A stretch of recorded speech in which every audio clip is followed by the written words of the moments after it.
Nina e o Mistério do Casarão, por Ada May. Capítulo 1. Problemas noturnos. Por que será que os problemas parecem ficar maiores à medida que a noite avança? Nina namorava a paisagem noturna, debruçada na amurada da varanda de seu quarto.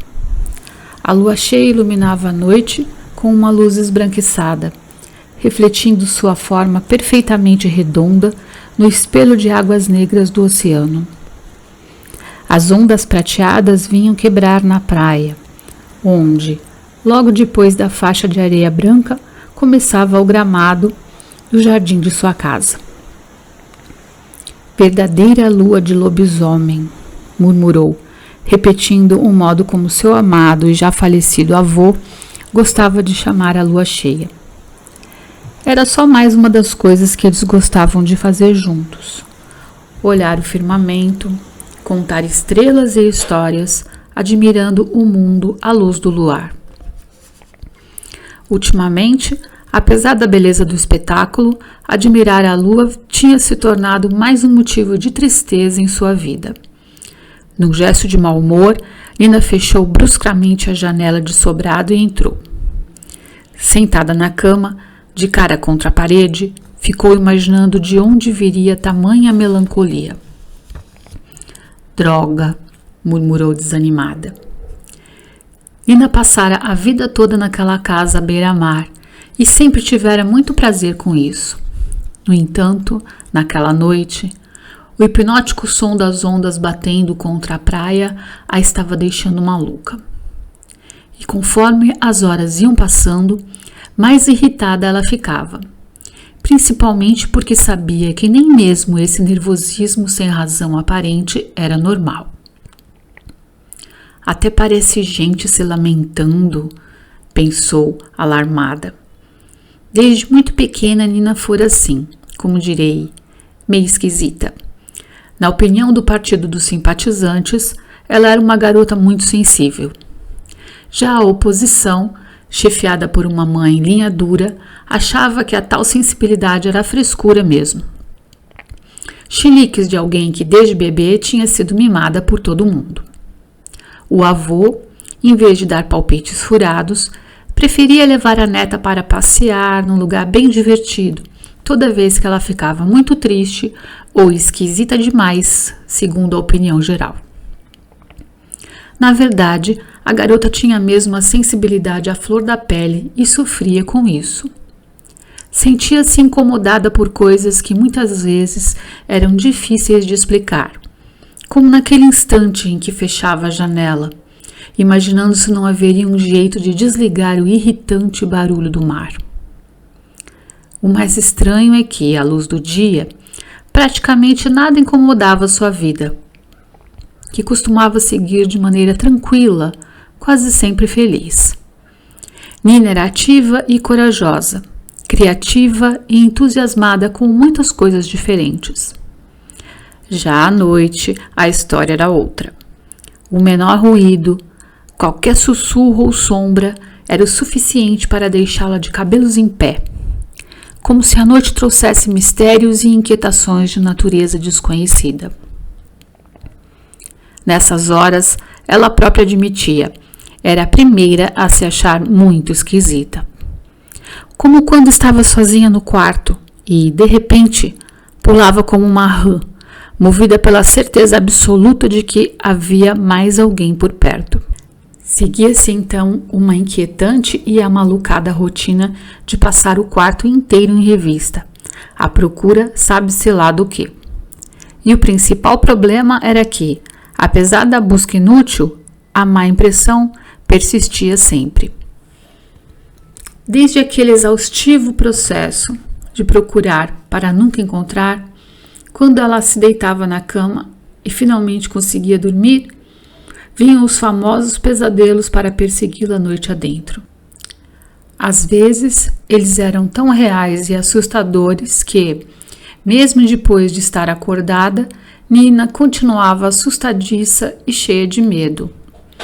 Era uma sensação de que alguma coisa ruim tivesse acontecido, ou ainda fosse acontecer com as pessoas envolvidas nos dramas de seus sonhos, quase sempre sinistros.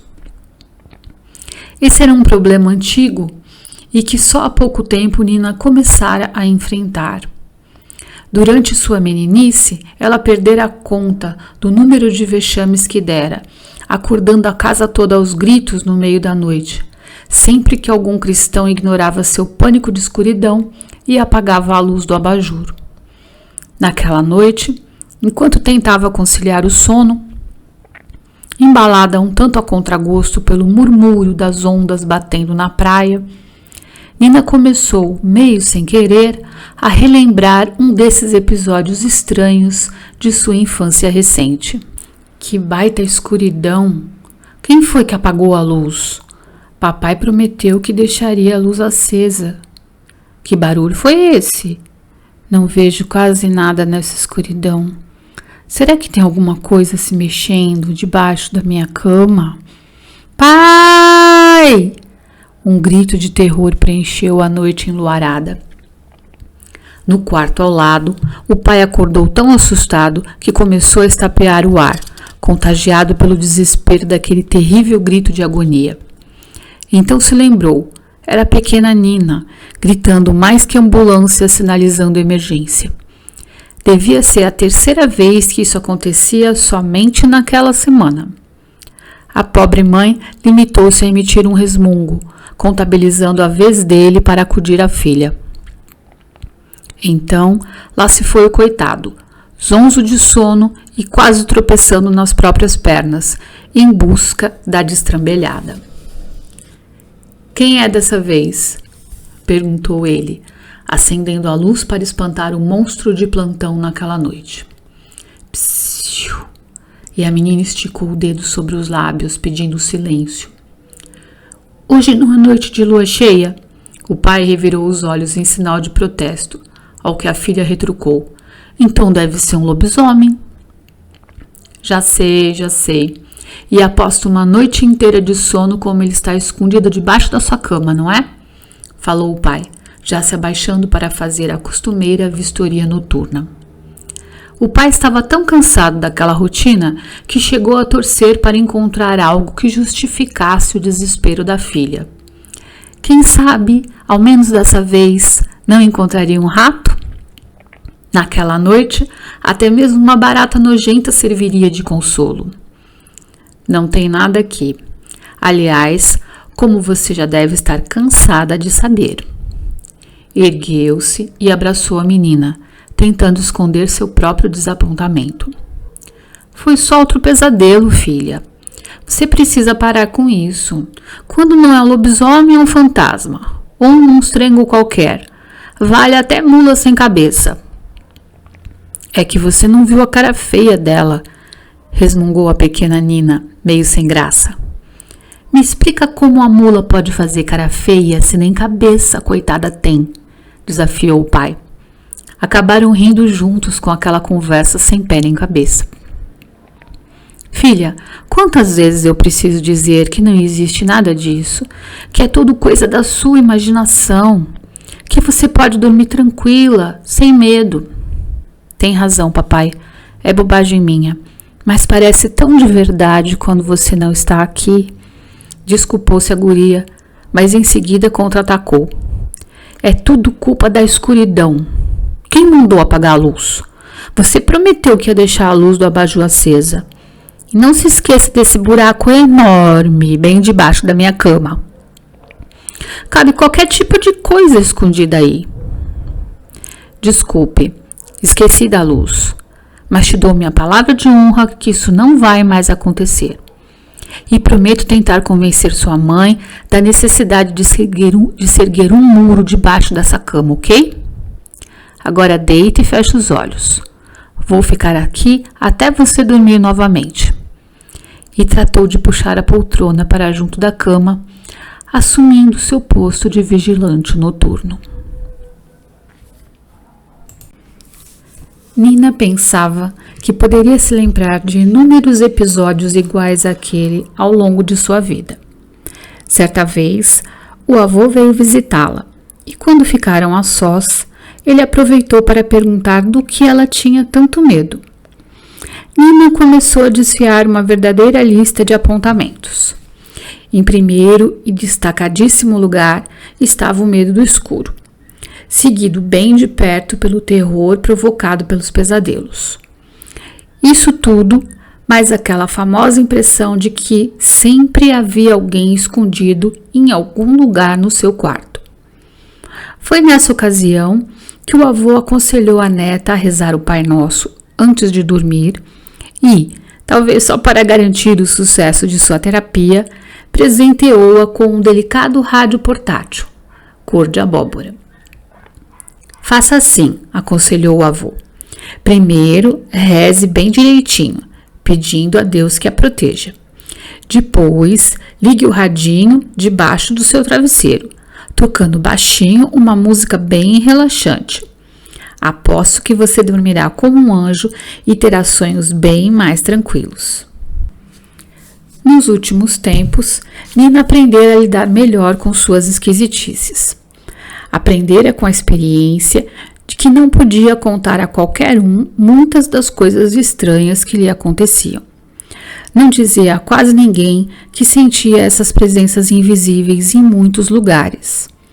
Sem falar que, às vezes, via em seus sonhos coisas que ainda iriam acontecer, ou mesmo que já haviam acontecido e ninguém sabia.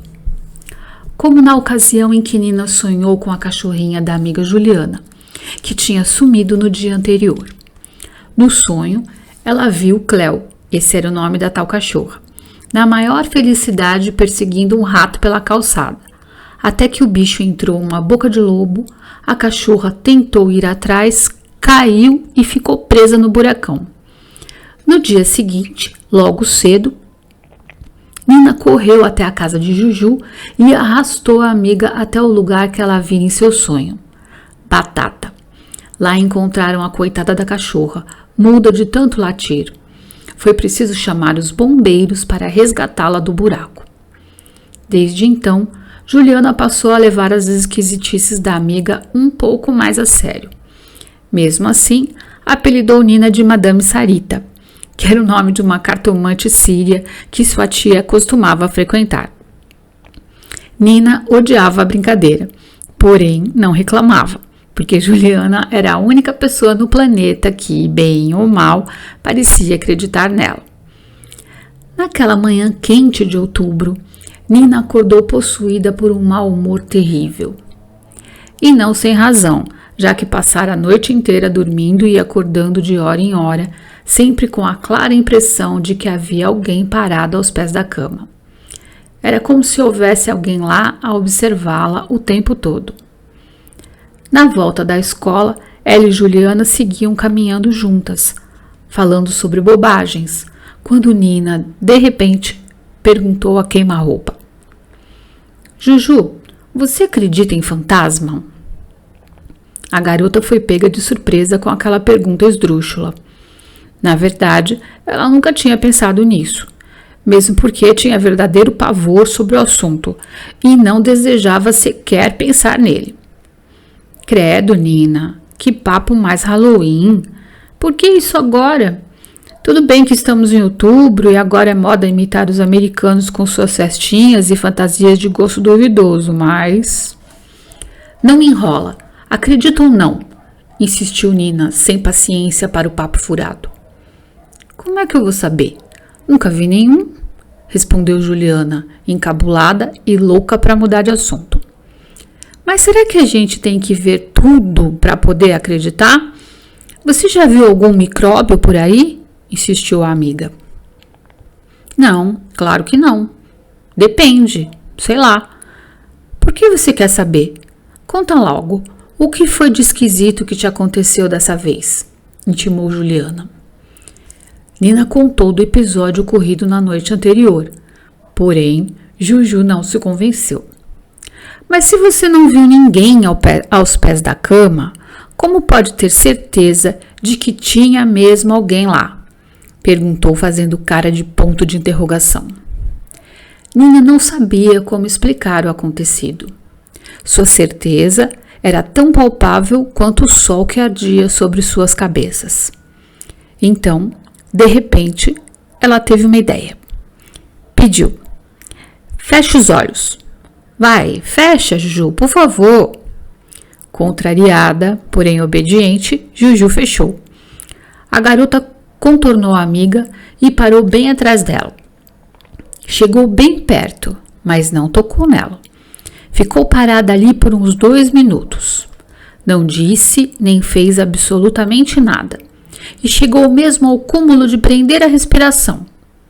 Em seguida, perguntou: você pode me ver? Claro que não, respondeu Juju inquieta. Por um momento você não conseguiu me ver, ouvir ou tocar, mas mesmo assim, sabe que eu estou aqui, não é? Que chata! Claro, senti sua irritante presença bancando a estátua bem aí atrás da minha nuca. Até parece um encosto, resmungou sem notar o que dissera.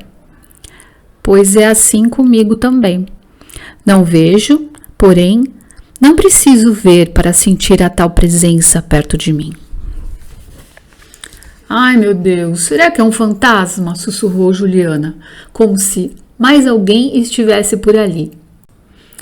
O assunto era grave, sim, mas a cara de aflição que a amiga fez foi tão engraçada que Nina não conseguiu segurar o riso. Juliana ficou ao mesmo tempo brava e confusa. Tá tirando onda com a minha cara, é? Tipo pegadinha de Dia das Bruxas, sua sem graça? Desculpe, Juju, é que você estava tão apavorada. Não é brincadeira, não. Tô falando muito sério. Eu acho que minha casa é mal assombrada. Será possível? Sua casa nem é velha. Quero dizer, seus pais a compraram novinha em folha, não foi? Nos filmes, sempre que aparece um fantasma, é numa casa velha, onde quase sempre aconteceu uma tragédia. Tem razão, mas ele pode ter vindo de algum outro lugar. Talvez tenha sido atraído por essa minha bendita esquisitice, que também podemos chamar de talento, não é mesmo, Madame Sarita? Provocou Juju. Nina balançou a mão aberta no ar, fazendo de conta que ia lhe aplicar um supapo. Então preferiu continuar. Siga o meu raciocínio. Todo mundo diz que não existe nada disso de sobrenatural, não é? Então por que nos desenhos, nos filmes e até mesmo nos livros não se fala noutra coisa? Pode reparar, sempre tem algum tipo de coisa esquisita. Sempre aparece um fantasma, uma bruxa ou alguma coisa estranha para dar o ar da graça, concluiu Nina, defendendo sua teoria. Minha avó gostava de contar histórias de quando ela era menina e ainda morava na fazenda. Ela disse que, certa vez, deu de cara com um lobisomem enorme, que tinha uma bocarra cheia de dentes pontiagudos. Diziam que ele devia ser colono de lá e que, quando havia lua cheia, era batata. Ele se transformava e saía atrás de qualquer distraído que estivesse dando sopa fora de casa. Mas acho que antigamente era meio normal acreditar em lobisomem, arrematou Juliana. Assim, dava seu testemunho familiar como prova acima de qualquer suspeita sobre a existência das tais coisas estranhas. E olhe que nem era caso contado por gente com fama de esquisita. Se eu contar que tem um fantasma lá em casa, das duas uma. Ou meus pais vão rolar no chão de tanto rir, ou vão dizer que estou sofrendo de algum tipo de estresse. É capaz de minha mãe me mandar passar as férias num spa, clínica zen ou algum retiro especializado em garotinhas malucas. Ainda se meu avô estivesse aqui, tenho certeza de que ele me compreenderia.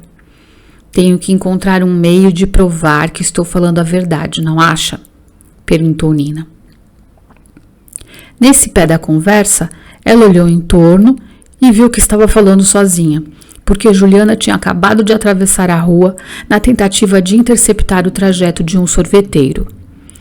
O problema é meu, o fantasma é meu, eu que tenho que resolver, concluiu Nina, sentindo uma nova coisa brotar em seu peito. Chamava-se solidão. De má vontade, arrastou-se atrás da amiga, que gesticulava como um catavento, sinalizando que precisava de um trocado para ajudar a pagar os picolés. Ocupados com o sorvete, elas seguiram em silêncio pelo resto do trajeto para casa. No entanto, a cabeça de Nina continuava a 1000 por hora.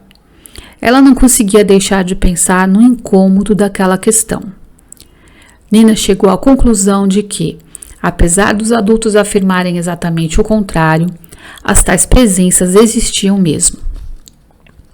Se eles preferiam chamá-las de fantasmas, de assombrações ou de simples integrantes do time do sobrenatural, era o que menos a interessava.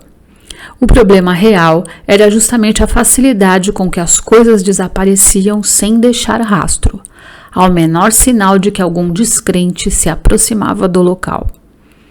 No entanto, suas impressões e convicção sobre a realidade dos acontecimentos não bastavam para convencer os tais adultos de que os fenômenos não passavam de fruto da fértil imaginação infantil. Eles iriam sempre exigir provas e mais provas para poderem acreditar. Nina sabia que, se quisesse ser levada a sério por essa turma de descrentes, precisava encontrar provas reais sobre a existência das tais coisas que a estavam perseguindo e amedrontando. Só assim poderia esfregá-la em suas caras de São Tomé, cujo discurso era claro e repetia sempre a mesma ladainha, que dizia: só acredito vendo. Notas de rodapé. Se vocês estivessem lendo o livro do jeito tradicional, ao final da página haveria sempre uma nota de rodapé, uma mensagem para dizer o que significa alguma coisa, alguma palavra que eu tenha usado no corpo do texto. Por que eu gosto de colocar o rodapé, né? A nota, em vez de simplesmente trocar por uma outra palavra? Primeiro porque nem sempre é possível fazer isso, né? Por exemplo, se a pessoa não sabe o que é a lenda do lobisomem, não tem outra palavra para eu trocar lobisomem, né? Então eu tenho que explicar o que é um lobisomem. Então isso justificaria uma nota de rodapé. E se eu uso uma palavra que não é muito comum no vocabulário das pessoas, você vai dizer: por que não trocar por um sinônimo mais simples? Porque nem sempre o sinônimo se adapta tão bem àquilo que o escritor quer dizer. Sem contar que, se a gente coloca palavras diferentes, vocês têm a oportunidade de aprender novas palavras. E isso vai agregando palavras ao vocabulário de vocês. Então, é muito legal aprender novas palavras, né? E também se justifica quando a gente tem alguma expressão em outra língua, em francês, em inglês, em italiano, tá? Então vocês vão ver ao longo dos capítulos as palavras que eu coloquei em nota de rodapé. Como nós estamos lendo os capítulos, ao final de cada capítulo eu vou ler todas as notas na mesma ordem em que elas apareceram, ok? Então, o primeiro que a gente vai falar aqui hoje é sobre o lobisomem. Lobisomem, lenda segundo a qual um homem é transformado em lobo como castigo por seus malefícios e que vagueia pelas noites de lua cheia até encontrar quem o fira, fazendo-lhe sair sangue do corpo, com o que ele se desencanta, até a próxima lua cheia, quando tudo se repete novamente. Halloween é considerado, na tradição americana, o Dia das Bruxas, a ocasião em que se fazem festas que se realizam no dia 31 de outubro ou por volta disso, onde as pessoas se divertem fantasiadas de bruxas e feiticeiros ou de personagens assustadores afins, tipo vampiros, lobisomens, monstros, duendes, etc. Encosto. Expressão popular usada para referir-se a um espírito perturbado que se presume estar ao lado de alguém para poder prejudicá-lo. Spa, tipo de hotel ou estabelecimento, geralmente localizado fora das cidades, que oferece tratamentos de saúde ou de beleza, emagrecimento, alimentação controlada e natural, ginástica, massagens, etc. São Tomé, discípulo de Jesus, que, segundo a narrativa dos evangelhos, diz que só acreditaria na ressurreição do Mestre se pudesse tocar nas cháguas que o suplício da crucificação havia deixado em seu corpo. A gente encontra isso no livro do Novo Testamento, no capítulo 20, os versículos 24 até o 29.